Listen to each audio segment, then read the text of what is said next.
the gospel does apply to our everyday lives, whether Yeah. it's taking a break during nap time or waiting in the car line or getting groceries or while you're filing your nails. Nothing is too mundane, and no situation in your life is not a place where you could say, you know what, Lord, I'm learning something. Thanks for helping me love what you've put in my life. And I'm also Yeah. going to let go of things that you don't Yeah. need me to cling to.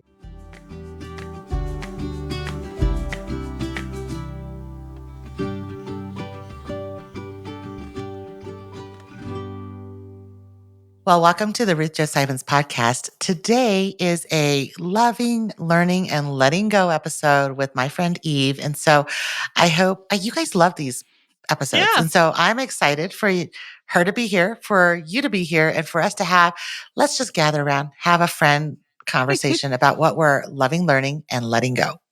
Yeah. Grab a cup of coffee. It's been a minute. I was looking back and I think it's been almost 6 months, 5 months since we've done one of these conversations, which in real life, obviously, we've done since then. But A lot. The first recorded one that we've had in a while. So here we are. Well, it's been a lot of summering. Have you been at the pool a lot? I weirdly have. With your littles? Yeah, we have a friend who is. I mean, you live in Indiana, summer. so what else do you do in the summer but go to the pool, right? Sweat. Yeah. I know. The pool, sweat. It's been a lot of outside time. My kids don't care how hot it is. It can be 97 degrees, and they're like, can we go ride bikes? The most exciting part of the summer was that our road got resurfaced in our little cul-de-sac, and they're just beside themselves with joy, like, Mama, it's so smooth to ride on. So that's kind of been our summer highlight. We haven't really done vacation stuff. We've kind of just hung at home.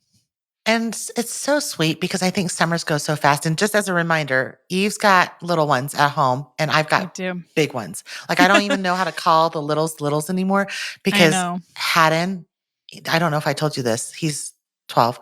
Haddon's foot is at least 2 or 3 inches longer than my foot. Like that's just so wrong. Like he is literally the baby of the family. He is so huge. And the other day I lean over and I go, you smell nice. Are you wearing deodorant? And he goes, Mama. First of all, he goes, awkward. He sits next to me. He's like, okay, awkward. And he's like, way to call it out, Mom. Mr. 12-year-old. And he's like, I've been wearing deodorant for like the last year. And I go, how dare you not notice? Okay. I see. So we're in different seasons. My summer is a lot of like the boys entertaining themselves. They're working. Everybody's working a lot, putting in a lot of hours of work with the family business, with other things. They're just working. They're doing all their silversmithing and their forging and their horseback riding and their mountaineering and their repairing motorcycles. Like there's a lot of guy energy going on in my property. So there's not been a lot of laying at pools. They're such Renaissance men though. Like they're doing like all the things. I love it. I know. It's pretty artsy and fun. So, oh my goodness. Well, it's fun to catch up officially.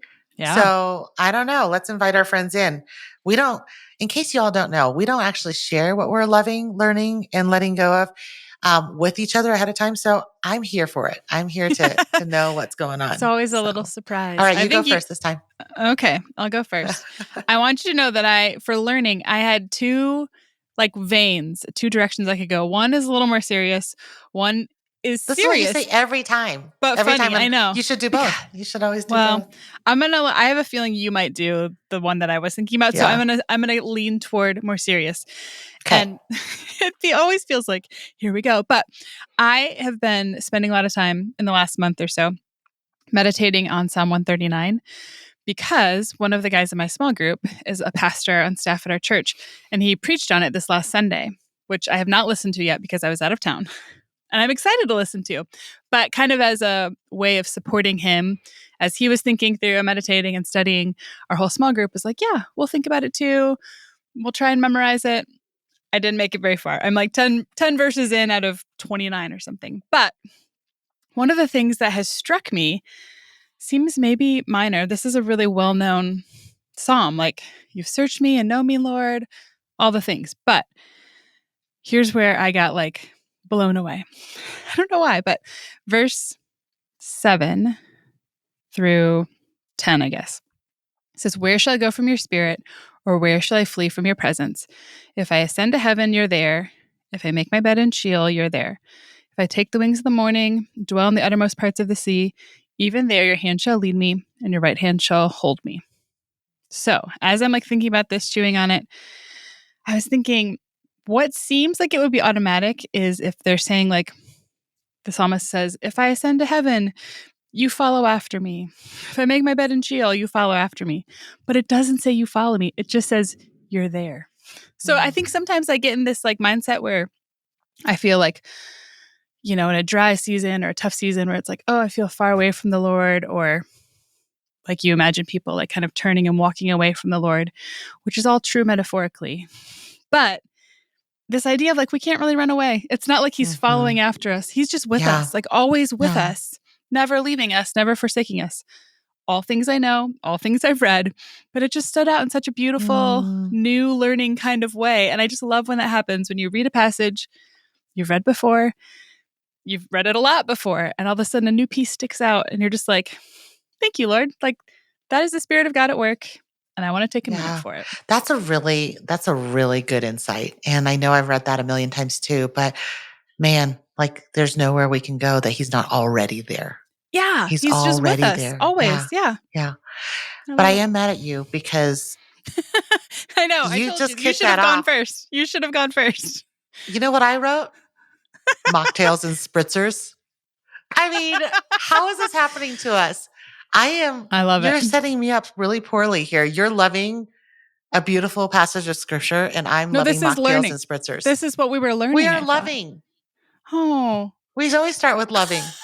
Do you love that, or are you learning that? That was my learning thing. So maybe we can just switch our order. Well, what did you love? Because mine apparently is mocktails and spritzers. What's hilarious is that mine is also mocktails. Stop it. Stop it. Oh, no, my goodness. I think it's because you and I were just on a trip together where we had... Oh, my goodness. And there was crazy, amazing mocktails. And I came back from that trip and I'm doing research about fall mocktails and how excited I am. So... And it just makes you realize how much on this trip we were at, they were torching a little sprig of rosemary that goes in your soda water. And I was okay, just a tiny little bit of infusion, choosing a grapefruit or a slice of cucumber, which we all know we can do, but it's wild when you think, okay, all the little nuances of flavor, you can just put in a little drop of this or that.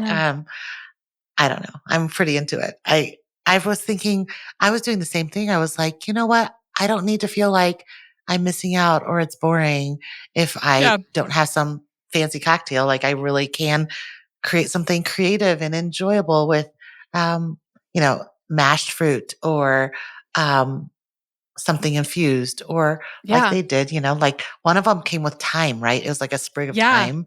And one of them had a little bit. One of them had a little bit of Greek yogurt in it too, remember? Oh, that was wild. Yeah. And it was so good. It made me think of Brazilian lemonade. When doesn't Brazilian lemonade have a splash of something dairy? I don't even know. I think so. Not. And it just makes it a little tangy. I know. It was wild. Delicious. All right, listen, now I'm not so weirded out. I was you are loving a beautiful passage of scripture and mine is mocktails and spritzers. What is happening here? Both would be amazing and are different types of loves, but both equally loved. Okay, I mean, it's record, okay.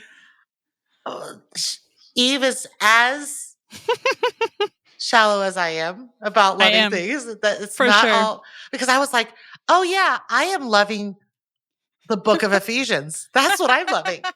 Which I am, Eve. I am. Troy's preaching through Ephesians. Glad. And we're fine.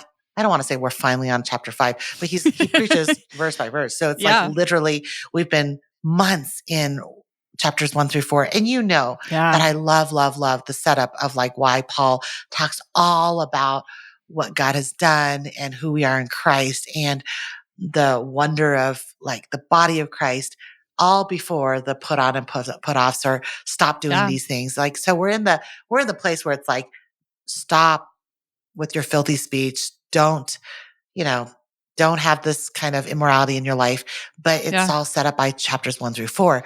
So I am loving that. and mocktails and spritzers. How's that?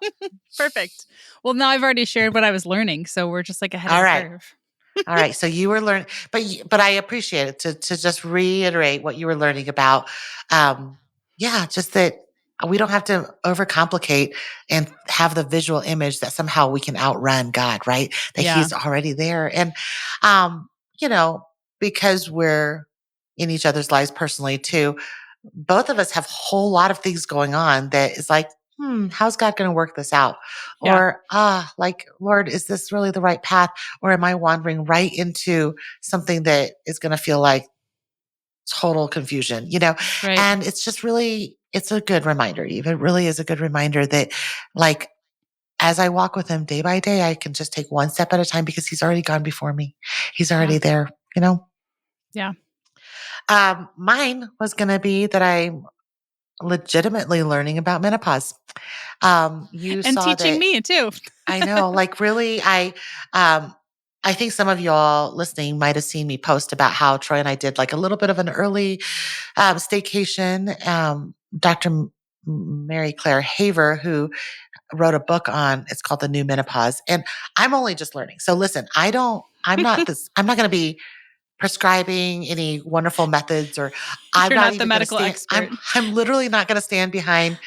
I'm not going to personally be like, and she says, and we should do, because I literally am just reading. I'm reading, I'm listening, I'm working it out. And so a couple of people have asked, like, are you going to post about it? Are you going to do podcasts about it? Honestly, this is probably as much as I'm going to share about it, because I already did an episode a while back on like aging and the ways I'm feeling in a different season in my perimenopausal state. But I also feel like this is how I am about almost anything, including like parenting.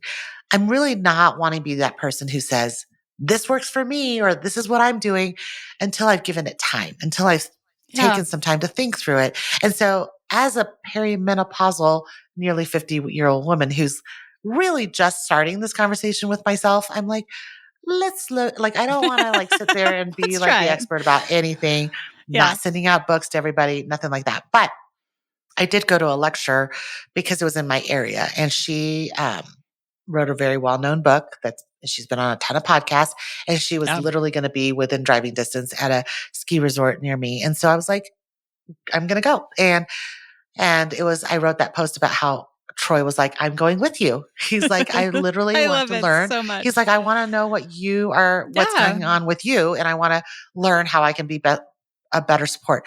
And I didn't think anything of it. I thought it was totally normal.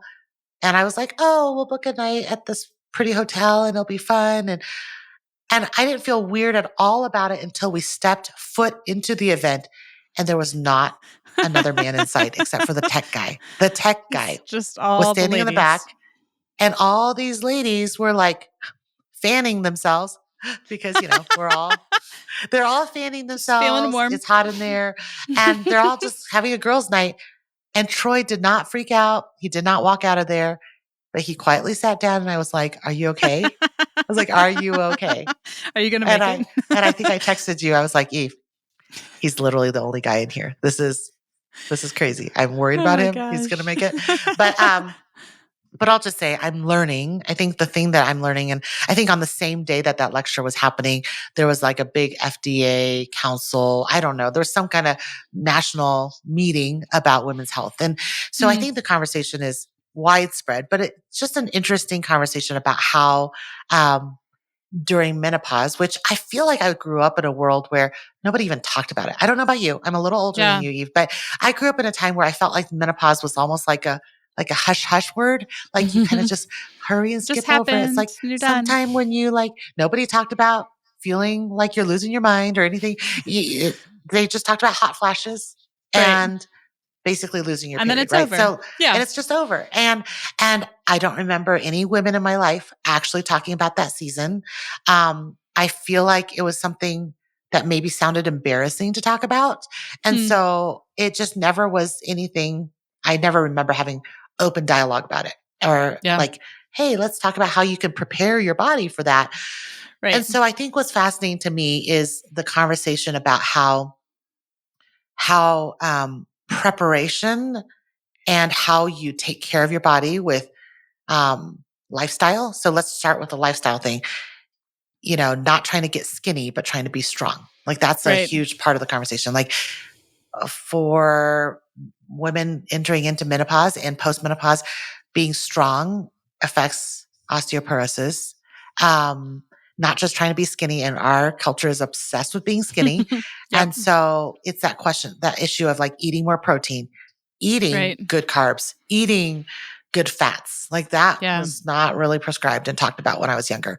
So the getting strong and not skinny, eating more protein, the sleeping, like not being proud that you can operate on 4 hours of sleep, but being like, actually, I have to have 8 hours. Like if you're not sleeping a full night's sleep, it might be affecting more health issues than just whether you can make it the next day on caffeine, right? These are all things that we laugh off, but they're actually real things, or just everything from like dry eye symptoms to brain fog to your heart racing to it's not just hot flashes, right? And so I think I'm learning about how the drop of estrogen levels actually impacts long-term disease and health things. So it's not that I'm like, I'm interested in menopause to find out like what I'm going to go through and how my whole family can brace for feel better this season or how I can stop sweating. Like, I'm not actually a huge sweater, but it's changed a little bit, and so, all those things are true and those symptoms do matter and we shouldn't have to suffer, without some natural and maybe even medical help with some of those things.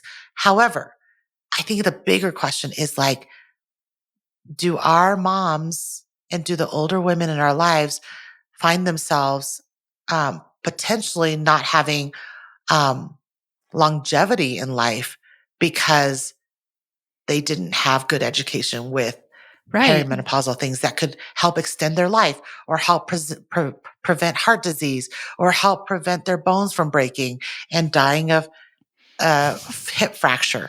Those are things that have never come to my mind. I've never connected that. I've always been like, oh, hate growing old because you'll fall or you'll have heart disease but that some of those things can be not just preventable, but like supported in a way where we might have a better life when we're older because of what we do in the years leading up to menopause and the years after. So that's all I'm learning about. I'm not here to be like, everybody should do this or everybody should do that. But I do think we all can work on like, hey, are we just trying to get skinny or are we trying to be healthy? Are we working? And I'll be the first to admit, I'd love to be skinny. Like, I mean, in all honesty, sometimes me too. It's just a leftover part of culture and my brain is like, ooh, being skinny is great.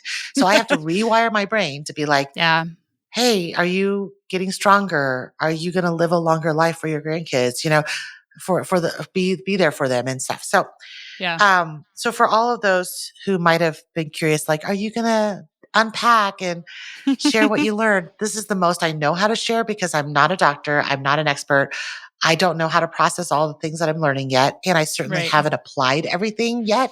And so I'm a work in progress who would say, absolutely start that conversation in your own family, but with your doctor and probably get educated because I don't think that even doctors are, if they're having to have national conversations about new findings, then we know that at the community level, not everybody is aware of like new findings and growth and ways in which, we can support women's health and stuff. So, so that's my big thing. I'm kind of learning for my immediate season, but also just in general going like, I think it's important to not think about how I can get over some symptoms right now, but how I can support long-term, long range.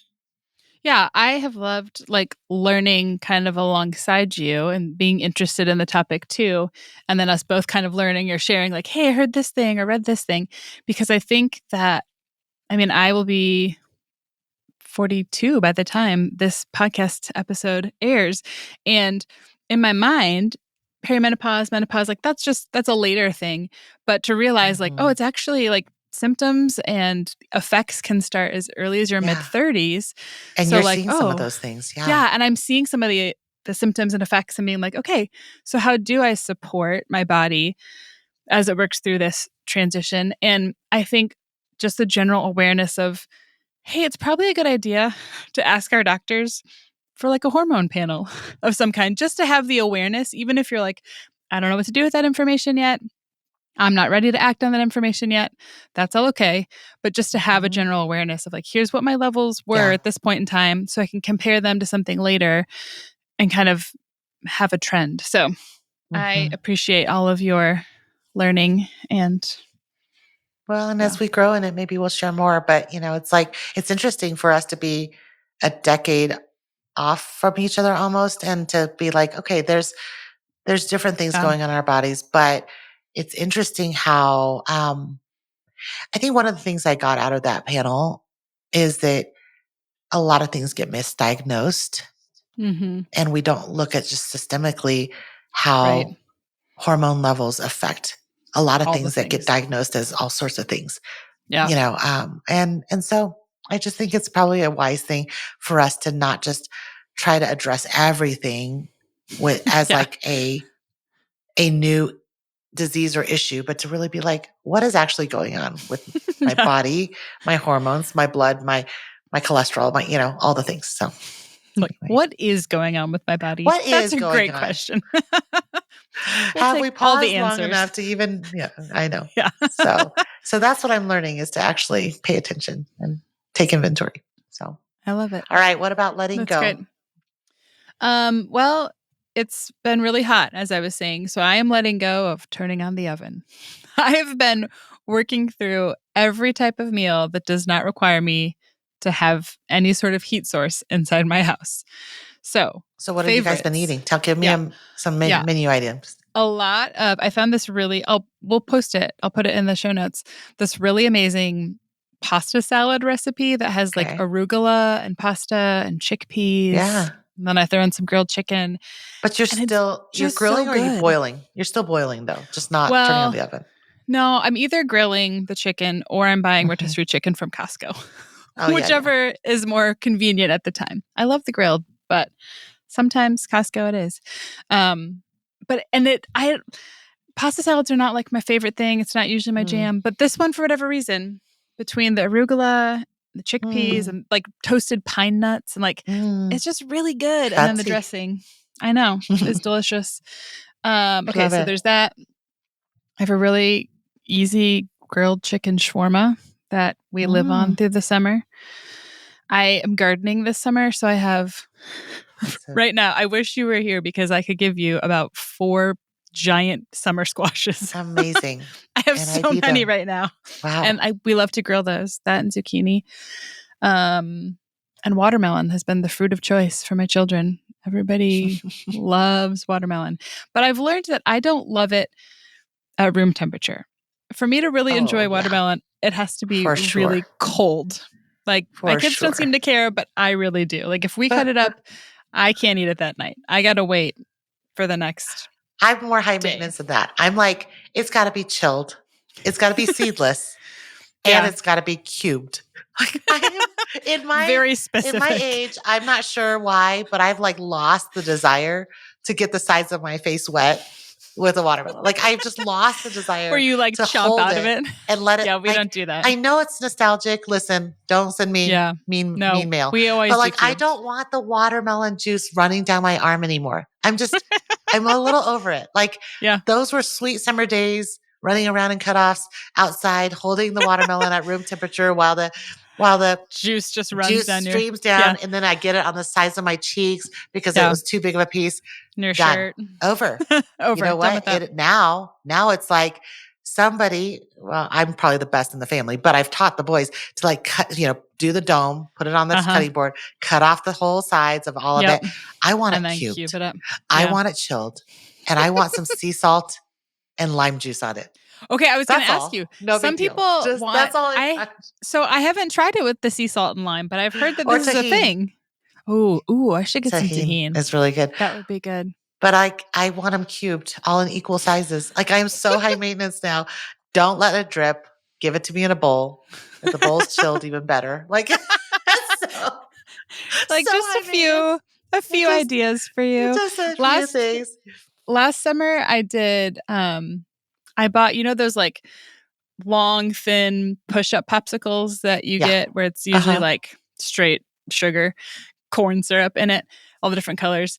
My kids love those. And I was like, let's try a little less corn syrup. So I like pureed watermelon with a little bit of coconut water. I don't remember if I put anything else in it.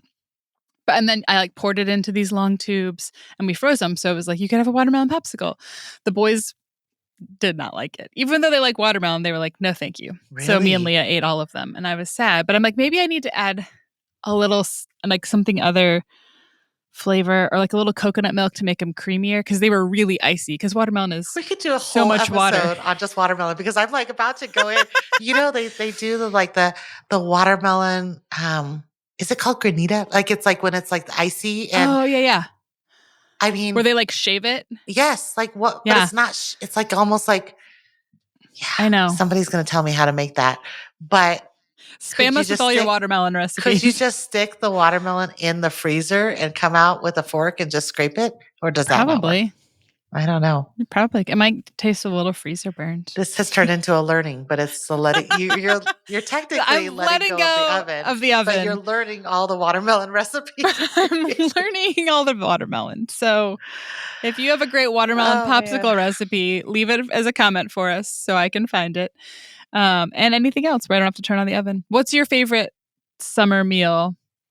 Does it involve an oven? No, my favorite summer meal is Panzanella.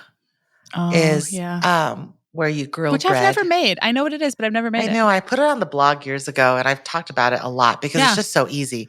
It's just cucumber.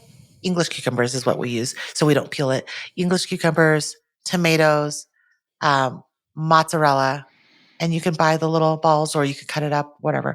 And then we use sourdough bread that we grill, and then you toss the whole thing in red wine vinegar and olive oil and put in fresh basil leaves.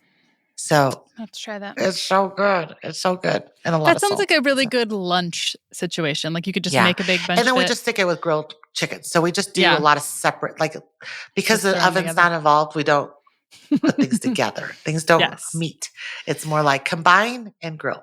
So does it get soggy? Like does the bread get soggy if you let it sit for a couple days? You can't eat it the next day, really. So people say that it was born out of, and I think this is where croutons came out of, like it was born out of having day-old bread that you put in and soak up the juices. But since I don't have a lot of bread that goes, all the boys are home this summer. We don't have bread that There's never goes dry like that. So we buy sourdough, hope that it dries out a little bit, grill it. And then throw it in. Yeah. You could shortcut it and you do the toaster too. We've actually done toaster or a toaster oven instead of the grill too. So just trying to get it a little like charred and crispy. Yeah. So well, I'll link that recipe in the show notes as well because I know by the time this airs, it's not going to be quite summer anymore. Yeah. Everybody will be thinking fall boots and stuff, but I know, but it'll still be hot a little bit in Indiana. It'll still be hot. Sure. It'll be real hot for most of September, maybe some October too. So okay. Well, my letting go, I don't know if I should say this because I don't know what's going to happen with this. I was about to say that I'm letting go of probably 8 inches of my hair tomorrow. That's so right. By the time this airs, that either happens or it doesn't. But let me just talk about it because I think the letting go part is the part that's kind of like stressing me out a little bit. I don't think I realize how much, and I just need a show of hands for anyone who's listening who gets this, but I don't realize how much I associate my like confidence or like I hide with my hair. Like I don't think I realize. It's not like I'm a pretty like, I'm a fashion risk taker. So like I like fashion and arts. I'm a little less now in my like, I don't know what's happening with my body state. Like if you've listened to the other episode, you know that I haven't felt super pretty. I have to fight the narratives in my brain. I actually am eating better and probably more fit than I've ever been. I don't know if I told you, this should have been my learning actually. I'm going to Reformers Pilates. Did I tell you this? Yeah, you did tell me you started. So I think I talked to you after the first one. That's awesome. Literally don't think I've shared that on the podcast. But anyway, I'm probably doing more lengthening and core and aerobic and all sorts of not trying to be skinny, but being fit exercises, strong, a little resistance, all the things. But I feel lumpy. I feel lumpy and like I don't know my body the way I used to. So, so I think I've always taken a lot of risks with beauty things like clothes and hair and makeup. Just do it. Have fun. I'm an artist. Like have it. Now it feels a little different. Now I'm like, well, so you might ask, why are you talking about letting go of all your hair, Ruth? I think this summer, it kind of broke me. It's just a lot of hair. And I think with perimenopause, I do think it's thinning a little bit. You probably can't tell, but I think it's thinning a little bit, which means the longer it gets, the less volume. And it just feels like a lot to deal with, this much hair that's long and a little bit like the shedding is kind of intense too. And when I travel, it's a lot of product and hair tools. And it's a lot. Yeah. I could just cut off a few inches, which I could. But I realized that as I was collecting ideas for a shorter haircut, and for short, I mean, like, I don't mean like it has to be my chin length, even like to my shoulder is what? That's like 12 inches, isn't it? Can you see me? It might be. Is it like? It's like a solid 10. Yeah. It's a lot. If I go up to my shoulder, I was like, what is freaking me out about this? And I'm like, oh, it's because whenever I feel like my cheeks are too round, my hair feels like it's right there. Today I literally, I don't know if I can say this out loud, but today I was like, oh, if I cut off my hair, I say this to Anna. It's like, if I cut off my hair, nothing will cover my armpits. Just imagine me in a tank top. And I was like, oh, well, the hair everyone can see is it. like kind of just like mermaid hair. It just like covers parts of my body that I don't necessarily love. And I was like, so can I really just enjoy and love? There's nothing wrong with keeping long hair, especially if it makes you confident and lovely or whatever. But I just had a moment where I was like, if it feels freeing and exciting to cut your hair, why are you so scared? And it actually made me realize like, it's hard to let go of the security blanket of something that feels like, but at least I've got my hair. Like that's kind of what I think. It's that feeling of like, oh, I could hate I could be like self-loathing about these other weird things that I'm trying to learn not to be that way about. But I'm like, but I'm having a good hair day, you know? And so, I think I'm letting go of 10 inches of hair, but it's not happening yet. So I hope I do it like, or at least do something. But I think that's so true. I think that probably most women have a thing with their hair, whether it's long or short. It's just like, that's the thing that either makes you feel confident or doesn't. I mean, I could have like the best dress on, feel like, okay, I'm really like this. I love this outfit. But if I'm having a weird hair day, especially with the curls, like if it feels wonky, even if nobody else thinks, they're like, it looks great, I'm like, but I know it's not, or it feels really frizzy or whatever. It is an automatic confidence breaker. And the opposite is why scripture says not to let the adorning of the hair be, like that is kind of the thing. Yeah. It's not really necessarily about what you put in your hair or what hairstyle is okay or not okay. It's really just like, don't put your worth in outward things and, Right. So. The outward appearance. Well, I don't know, friends. So I think that's what I'm letting go of. We'll see. I'm going to need pictures ASAP as soon as it happens and in process. You should take pictures and video of the whole thing and you can make a reel about it. I'm terrified. When I cut my hair. I'm terrified, but I'm wondering if this is like, Maddie says to me, she goes, after all that you shared about breaking up with Troy in college and cutting your hair all off, you might need a public service announcement. Be like, our marriage is good. Everything is fine. I'm just going for a new hairstyle. But here's the thing, Eve, if I do cut off my hair and that's a letting go thing, and obviously by the time this airs, it'll be either done or not. You already know. It's really what I'm going to look like for this major book launch of The Way of the Wildflower, as well as what I look like when I turn 50 in October. It's a lot. And so, I don't necessarily feel like it's courageous to cut it all off. It's not, it's more just like, I think God gives us the freedom to enjoy things like this. And so I want to make sure that I enjoy it for the right reasons. And if I cut it off and it's wonderful and I'm enjoying it, I just don't want to be enslaved to the love of my hair or the love of I don't know. So we'll see. I'm a work in progress, but I think that's what I'm going to be letting go of. So I'm curious to know what our listeners would say with their loving, learning, and letting go of. I love whenever we post this episode. I know. We get comments, we get emails, we get people saying, well, this is what I'm loving, learning, and letting go of. So if you're listening and you want to share this with a friend and swap what you're loving, learning, and letting go of, we would love for you to share the episode, but also we would love for you to leave a comment or just send in what you're learning and loving and letting go of. And hopefully you got something out of all that we're processing and working through ourselves. Yeah, for sure. It is always fun to read comments. I feel like the loving thing is kind of a sign of my age. I feel like, I don't know when it happened, but in the last, let's say 2 or 3 years, suddenly it's like after every time I'm with a group of friends, it's like, ooh, send me the link for that thing that you love. Or like, it just feels like when we love people, we share the other things that we love, whether it's a product or a recipe or a little tidbit. So I think it's extra fun to hear what people are thinking about. Well, in the future, we'll nail down which one we start with. Because I literally I'll try not to freak you out. I listened to your entire beautiful exposition of the text and going, you're like, wow, I'm about to talk about mocktails and spritzers. Okay. Thank goodness somebody knows that I love Jesus, because this could sound real bad. We're good to go. We're good to go. Well, thanks for joining us, friends. Thanks for being part of this gathering and this moment and this conversation, this pause in the middle of our day, just to remember that the gospel does apply to our everyday lives, whether it's taking a break during nap time or waiting in the car line or getting groceries or while you're filing your nails.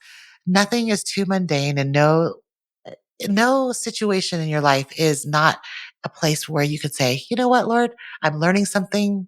Thanks for helping me love what you've put in my life. And I'm also going to let go of things that you don't need me to cling to. So that's our goal as we talk through these episodes. Yeah. Thanks for joining us. Have a great day.